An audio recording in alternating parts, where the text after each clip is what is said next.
Hello, everybody. This is Townsend 909. Welcome to it if you are a newcomer, or welcome back if you're a lovely subscriber. Today, me and Bryer from Bryers Music Showcase, we will be reviewing the Mamas and Papas' fifth and last studio album. And that is People Like Us. I own the record. I don't know where it is, but I don't care to look for it because you'll find out shortly. Anything you'd like to say before we review the album? All right. This came out in November 1971. So I mean, by this point, it's been a couple years since the last one, and during that kind of 3 year gap, they were pretty much broken up already. They kind of all that turmoil, all that drama, kind of took its toll, and they decided to just separate. But of course, they were under contract with Dunhill. They still needed one more record to fulfill that commitment. So they quickly just got together. And they just had to do it because I've read an interview with Denny. It said that if they didn't do it, they would be fined $1 million. So they just had to go with it. So this was actually kind of different from the other previous four because this was actually not produced by Lou Adler, who had produced all the albums in the '60s. This was actually produced by John Phillips himself. It was actually, I think, it was done at his own studio. Um, and again, see what else is here. Another thing during the recording is that uh, Cass was kind of a little bit MIA because she was actually going through some kind of illness at the time. So she's not really on the album that much, which is kind of disappointing. But despite that, this album sold decent numbers. Definitely nowhere near as big as their previous stuff, but it sold a good amount. It got 84 on the charts, so it was something. But yeah, that's pretty much all I got for this one. Yeah.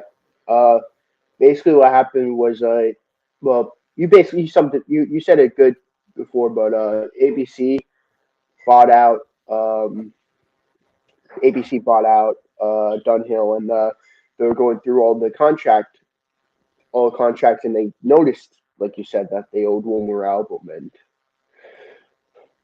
when you said with the $1 million, it is true, but technically they were going to be fined $120,000, which Hmm. in today's money would have been $1 million. But Hmm. yeah, it's Gotcha. crazy what happened and all that. But yeah, not really going to be crazy over the details and anything like that. This album isn't really worth going through all the details over anyway. Uh, First song on the album, "People Like Us," starts right off on the title track. Yep. And apparently, this was actually the last song they ever recorded together. So right off the bat, I do notice this one definitely has more of a soul feel to it. Comes down to the arrangements, stuff like that. There were some nice things, and there were some nice guitars. The bass playing kind of stood out. Um, However, when you get to the harmonies, you can tell something feels off. It just doesn't feel as connected as previous stuff on the previous songs. It doesn't really sound like they are in harmony, ironically. Um, despite like the playing I pointed out, the song doesn't really go anywhere. It just kind of stays in that same. It doesn't really change up very much. It kind of is just like, okay, it's a song. It just kind of goes through. You kind of just go through the motions basically. So it's not a bad song, but yeah, it doesn't really leave a good impression for the album. I agree. It's very boring. It's all right. Sorry, this could be basically what most of the review is for me. It's just gonna be like, it's all right. Uh, Kind of like how we were with the Fleetwood Mac review. I'm just Hmm. normally even with the my second least favorite Birds album, I gave it at least three listens. Like first before like after we review one album, I listen to it. Then I listen to it in the middle of the week. Then I listen to it before we review it. When you reach out, it's like, hey, you want to do the review now? I'm like, yeah, whatever. I don't need to give this album another. I'm done. Hmm. This album had way more. I gave it more chances than I think I should have given it. Uh, yeah, it's a Mamas and Papa song on a Mamas and Papa's album. It's all right. Mm-hmm. Pacific Coast Highway. Right. Okay. There's some sax on it and some drumming, and has an R&B feel to it. But again, the vocals sound very quiet. And with Mamas and Papas, you're expecting great vocals, but here it's kind of like it just feels like they're just. And I kind of said already in the last track, and this kind of goes through the whole album that it really sounds like they don't want to be there. They're literally just trying to get this done, and so it's kind of a shame because, but yeah, kind of a shame because the album sounds good. Production wise, I think John Phillips does a good job, but again, this song doesn't really do much. It's just kind of it's just there. So yeah, I don't have much to say on this one. Good Morning. morning. Guess you finally got off Saturday and Sunday this week. Wow, Nice, nice, nice, nice. nice. Um, hey, if you want, Gary, we could do album of the year, 1973. I mean, not 73, 72. If you want, sounds like a good. We used to do that a lot in the morning. Mm-hmm. That'd be nice. My opinions on the second track. It's a Mamas and Papas track on the Mamas and Papas album. Just Next replay track. that. Yeah, every Yeah, song. Yeah. it's No Queen of Texas. What do you think? Now, now I will say, I think this is by far the best song on the album. At least compared to the other song, it's the one that's the most memorable. Probably not saying a whole lot, but still, I know I've heard most critics say this is the best song on the album, and I do agree with it. It definitely has a nice melody to it. I definitely am more, I don't know, I kind of like the vibe of it, basically. Again, the bass playing was very nice. It's nothing crazy, but it's just like at least it has a good hook to it, like the whole Snow Queen of Texas, like how they sung it. Like I really do enjoy how they play with it. But I will say you can kind of hear Cass missing because yeah, you hear Michelle very prominently, but I can't tell if Cass is on it or not because yeah, like you said, she was kind of going through her illness, so I don't know where she's on it and where she's not. But yeah, I'd say this is by far my favorite song on the album. Cool. Me, it's a Mamas and Papas track on the Mamas and Papas album. Third track on the Mamas and Papas album. Yep. Shooting Star, what do you think of it? Yeah. Sorry for the vague reviews, but Hmm. after four, even Deliver was a lot more promising than this. Even Hmm. I'd take four covers on a side than six mediocre covers any day of the week. Hmm. I mean, Yeah, I six hear you. mediocre originals any day of the week. Hmm. But yeah, Shooting Star. Yeah, I think this is the start of a whole chunk where I'm kind of like I'm gonna be like you. I'm gonna be saying the same thing. Yeah, this one again playing they play. But again, it's just a generic 70s pop sort of song. There's not really to write home about. Where they I did rank them, but I'm gonna be honest, like half the songs I don't remember how they went again. And I listened to this album twice. And so yeah, this is one of those where I can't remember how it goes. So that's all I'm just going by what I wrote. So I see it, I wrote that, and I'm like, okay, I'm assuming that's true. Even with the Papas and the Mamas, you remembered how they went, and you only Yeah. listened to it once. Yeah, I do. Yeah. It shows you. Saturdays with Sound Lab is back. That's nice. That's cool. Shooting Star. It's the fourth track on the Mamas and Papas album, sung by the Mamas and Papas. There we It's go. a Now we're song adding on that. the album. Yeah. It's one of it's one of the Mamas of all time. One of the Hmm. Mamas and Papas songs of all time. Step Out. What do you think of that? All right. So here Denny is on lead vocals, and this thing was painfully average. This was definitely one of my. I mean, I put it near the bottom, not because it's bad. It's just that this is where I was starting to get a little frustrated. Like okay, I want something else because again, it's just going through the same thing. Again, there's some nice guitar licks. I mean, that's I'll give it that. But again, it just doesn't do much. And the female backing vocals are again so small. Again, it's just like so not prominent at all. It's just kind of like I can just like I wrote down I could barely hear them, and that's kind of a something that kind of like that's not for this group. It's not definitely a big negative. So yeah, this was definitely a dud. Oh yeah, I agree. Yeah, this is a very weak song on the album. You were a lot more kinder. I just didn't like the song at all. I thought this was really bad. Hmm. Never thought I was ever, besides obviously the obvious fillers track on Deliver, John's Music Box. This was their first real bad song. Uh, Mm, I don't really consider that music box track to be a song. It's just noise. Uh, yeah, it's really bad. Yeah, as yeah, I forgot who said it, but this is just one of the mamas and papas even said it. This is just them avoiding a lawsuit, yeah, and pretty I could much. hear it. We could both hear it. Um, Last song on the first side of the record, Lady Guinevere.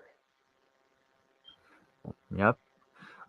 So I've also read that this was at least to the critics, they say this was another standout. I heard it. Okay.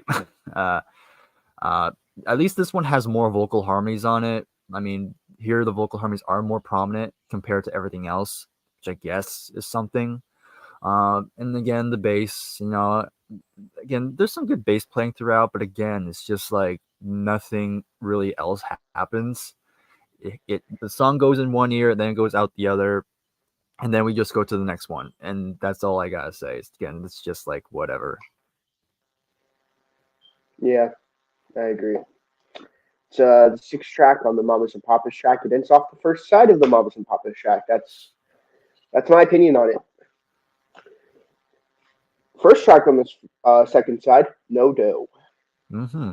So the first note I read is like, finally I can hear Mama Cass on this. Like again, everything before I couldn't tell if she's on it or not. Here I'm pretty confident she's on it because I definitely hear that distinct voice. But for the most part, it's just Denny on lead. I think Cass is just doing the backing vocals mostly. Um, yeah, and it has some saxophone again, some soul. So all that said, yeah, the song was still very average. Again, I actually not thought it was really really good. good, actually, especially with Mama Cass being on it. I feel like if Mm-hmm. there was more songs like No Dough, some songs like Step Out, and Mm-hmm. I feel like this album had the makings of being a really good song, being a good album, but it's just black at the end. Mm-hmm. You could do the video one, cool, had eyes on green, like he was like Guinevere lyrics. Oh wait, that's actually a good song. Yeah, right. Um, European Blue Boy. That's the next song on the album. Okay. This one's a little bit interesting. It has a much different vibe compared to everything else. Definitely, definitely using different percussion sounds, which again kind of makes it stand out a bit more. But again, the vocals are just kind of again just not really there. It's just background stuff. And and again it just kind of brings the song down for me. So again, it's definitely better. It's definitely a little bit better. Where did I put this? Okay, I put it somewhere in the middle, so I guess that's something. But yeah, it's fine. But again, just not really a whole lot to say about it. It's the eighth track on the Mamas and Papas album. Next song, Pearl. All right. Sorry. Yeah, that's right. Yeah, Pearl. I actually do have quite a bit to say about it. I'd say this is probably my second favorite song on the album. I mean, it's Snow Queen of Texas and Pearl. Those are the only two songs I can kind of say are good. Um, because the song is basically a tribute to Janis Joplin. Of course, Pearl's taken from her album Pearl, hence the name of the album. And here we have more Cass Elliot. She's on here because I know Cass definitely was very much was a kind of a fan, was pretty much a fan of Janis Joplin. Like you can find there's a video of Janis singing live. Like, you can actually see Mama Cass in the audience, and she's just like blown away by her voice. So yeah, so it kind of makes sense. Some great bass playing. There's some piano on here. I think I can't remember if there was piano on the other tracks, but here the piano was a lot prominent, and even a bit of harpsichord to it. And I think this was actually a decent, not great, decent. But yeah, this was actually another song I kind of liked, so I'll give it that. Yeah, I agree. Yeah, I agree. This is definitely, I wouldn't say a standout. Well, if I were to use standout, it would be standout in the context of this album and this album only. Uh, Mm-hmm. Whenever I say standouts for the other Mamas and Papas albums, I'll be like, oh yeah, this is a big standout in their career, like California Dreaming, Monday Monday, Mm-hmm. You Baby, uh, I Can't Wait, I Saw Her Again.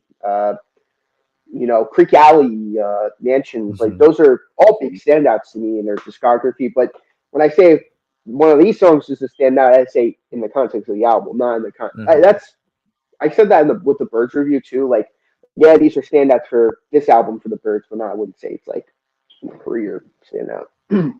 Yeah, I agree. This is a standout on the album. Got to make I got to make emphasis on the album part. Like this is a Right. Yeah. standout on the Exactly. album. But yeah, now you can see now Garrett can see why this wasn't one of my top albums or even an honorable mention for album of 1991 both times Yeah. because this Definitely album won't make mine sucks. either. Yeah, yeah. Next song on the album, "I Want to Be a Star." All right. I want to be start. This was kind of another middle of the road track. I think it was. I've heard this was mainly written by Michelle, but I know John was probably involved too. But I mean, nice guitar, and that's all That's all I wrote. It's. I mean, I also wrote down. I just said it's a solid song, but that's not really saying much. So again, it's just another middle of the road type of track. I mean, I haven't really said a lot on this album review either, so don't worry about it. Uh, Grasshopper. Yeah, I don't really have much to say. You basically hit the nail on the head. Yeah. Grasshopper. What's your opinion on that song? Well, I just wrote one thing for the song.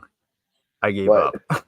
I gave up because like I don't I have it as my least favorite song, but I can't remember why. I guess that's why it's in the bottom because I literally cannot remember how it goes. It just comes. It's just there. I hear it, and then that's it. I don't get anything out of it. It just it's just like you've been saying. It's just another song on the album. So that's it. Cool. That's basically what I'm guessing too. The song on the album by the Mamas and Papas. It's one of the songs of all time.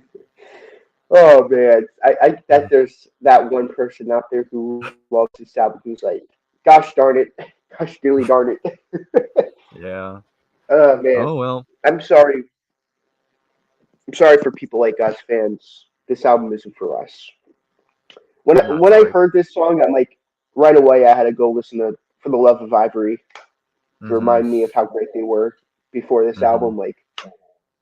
Like you listen to songs like "Grasshopper" and "Pearl" and even the best, even your best song on the album, "Snow Queen of Texas," and then you listen to "Mansions" or uh, "Dream a Little Dream of Me," "12:30."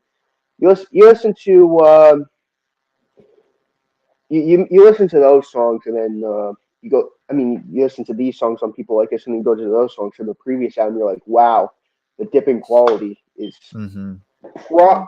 Like if this was like the first Mamas and Papas album you listen to, like oh this is some good music, and then you listen to the four albums that came before it. Even the weakest of the four albums delivers like a million times better than this. Um, Mm-hmm. Even I wouldn't say the weakest song is better than the best song on this because the weakest song is John's Music Box. But even a song that's like middle of the road on Deliver, like My Girl, which I said I wasn't crazy about that cover, but I think it's better than every song on this album. I'm Yeah. gonna say that. Even Twist a Shout, that cover too, much better than No Dough. Right. So yeah, so that's a choice. Like even if I'm saying like the crummy song, like the crummy cover songs are better than the best original songs on this album, then you're in big trouble. Man, Blueberries for Breakfast is the last song on the album. All right. Final track. And I mean, this one had more bright sounding keyboards, so that was kind of nice. And that I didn't have anything else to say about it. But I mean, it's a passable finish. It's like at least it's not John's music box. Like I'd rather listen to this than John's music box. But again, that's not really saying a whole lot. But yeah, it's fine. It's an ending. It's an ending. That's all I'll say. I would have much rather had Midnight Voyage be the finishing song. Mm, Like like have Mom and Cash finish off the album and that be the end of the Mamas and Papas. That would have been an amazing way to end off their career. And then yeah, this song be the ending. I'm just like, ugh, is this really the end of the Mamas and Papas? This mm-hmm. is like almost as anticlimactic as when the Beatles ended with Get Back, which I mean, don't get me wrong, Get Back is a million times better than this song, but Yeah, yeah. I would have much rather had the end by from the Abbey Road album. It's kind of like that. It reminds me of that. I'm like, just like, come on. Yeah, you have like one previous album that ended off on a really great note, and then you have this album just feel ugh, like, ugh. But yeah, that's my opinion on it. I normally we do five best songs on the album in an honorable mention or a dishonorable mention, but I can only think of three honorable mentions. You could do the five if you want, but I'm doing three. Okay, that's fair. Yeah, that's fair. Uh, I'm just yeah. Uh, like you said, I think there's like maybe two songs that are actually decent. So I'm still gonna give my five because I wrote them down. But I would say just fair warning: my three, four, and five. I'm just going by what my word. I'm just going by what I wrote. I don't even know if it's true or not. Still, five. I had Shooting Star. Four, People Like Us. Number three, Pacific Coast Highway. And then we get to the my two favorites, and that was and by far the best songs on here were Pearl and Snow Queen of Texas. And I guess for an honorable That's mention, I guess maybe blueberries for breakfast. I guess. okay. Uh, and yeah, Grasshopper would be your dishonorable mention. Yeah, Grasshopper My Beach. three honorable mentions would be Pearl, number three, two, Snow Queen of Texas, and one, No Dough. As for the dishonorable mention, the rest of the album, I could just Mm-hmm. even these three best songs. I don't think it would be any like it wouldn't be any of the songs from the debut. It wouldn't be any of the songs from the second album. It wouldn't be any of the songs off the fourth album, and it wouldn't be most of the songs on the third album. So how good really are they? uh, it sucks that I have to you know be angry at the mamas and papas, but well, not angry, but be disappointed at them this much. But I can't blame them. But could have did a lot better. Mm-hmm. I know they had a tour. They had a tour plan, but they were just so done with the mamas and papas. They just canceled the tour. Mm-hmm. It was a mess. This whole album was a mess. Yeah. Both making it, both the reason, both after, before. It was a mess. Uh, Bryer, what's your album rating? Album rating. All right. You might think I'm gonna give it. You might think I'm giving it a generous score, but I'm gonna give us a 5 out of 10. It's just for all the reasons I've been talking about. Again, like my two favorite songs and the production. That's like the only reasons that I'm giving it a five. I mean, it's not the worst album I've heard. It's okay, but it's just an album that purely exists, and that's what a 5 out of 10 means to me. It's not horrible, but definitely not great. It's just an album with songs in it. So yeah, that's all I gotta say about it. I stand by my 1 out of 10 review well, not review, but I still stand by 1 out of 10. None of the songs really stood out. None of them were good. None of them were like bad. Like none of them got as bad as John's Music Box, but none of them really. For Mamas and Papas album is just so disappointing, and it just so annoys me that this has to be the way that they end their career off. Hmm. Yeah. Like My I question just to pretend you, this album. my question to you, because we've done the Birds already, which one would you rather listen to? This album or Bird Maniacs? Bird Maniacs. I didn't give that album a 1 out of 10. So Oh, he has because at least with that album, there are songs I'm like I actually go back to. uh, I mean, not often, but with people like us, well, not that, but the Birds, they just even though they had amazing albums, but like it's not like that was the closing album for the Birds. They had the reunion album close their career very strongly. Like if Bird Maniacs was the album that was like the final Birds album, then I would be a lot more harsher on it. But mm, like, oh, really? This is really how we're gonna end the Birds? But that combined with there are songs I actually do quite enjoy off that. Well, very few of them, but there's songs that I liked. But people like us, there are songs that like none of the songs are as bad as the songs on Bird Maniacs, but like none of the songs on here are really stand outish. Like even No Dough, I'm never gonna probably never gonna listen to it again. Like the only reason why I listened to it was for the review. Even Bird Maniacs, I go back to like every once in a while. Like oh, let's listen to some of the best tracks from Burn Maniacs. Like I'm never gonna listen to Burn Maniacs again in its entirety unless we're doing a re-review, but that's never gonna happen. So listening to the albums, that's never gonna happen. But yeah, that's crazy. Yeah. Anything you like to add? Well, I got one more comment here. Gosh darn it, I missed the Village Green. mhm. I missed the Village Green. Love that Yep. song. Anything you All like to right. add before we finish the review? Overall, this album was a no-do. Yes, it is Mhm. below a no-no. It's just a don't bother. Yeah. Like if I made a tier list, their first, second, and fourth album would be like S tier, then like their third album would be like A or B tier, and then like this album would be like no, like just don't bother. The trash can it goes. I don't even know why I even bought the album. I think I was just like, finish my collection. Not that, but it was at a cheap price. Hmm. Yeah, but yeah. Or is it a lovely view? I forgot what they were. Gosh, gosh darning in that song. Okay. Mm. Well, that ends off the review. Me and Garrett on his channel, we're going to be doing top 10, not top 10, top 5 songs of 1970, albums of 72. Very excited to do that. I'm going to make my list right as I finish this stream.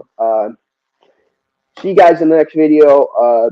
With me and Briar, we're going to be doing an overview, retrospective, as Briar would say, which I think that's a lot better Mhm. than overview. I think retrospective is a lot better. I'm going to use that from now on. So thank you. Um, top 10 songs in their discography and a album review. And I guarantee you, me and Brian are not picking any of the songs off of people like us on our 10. That I guarantee you Probably that. not. So thank you for watching. See you guys in the next video. So long.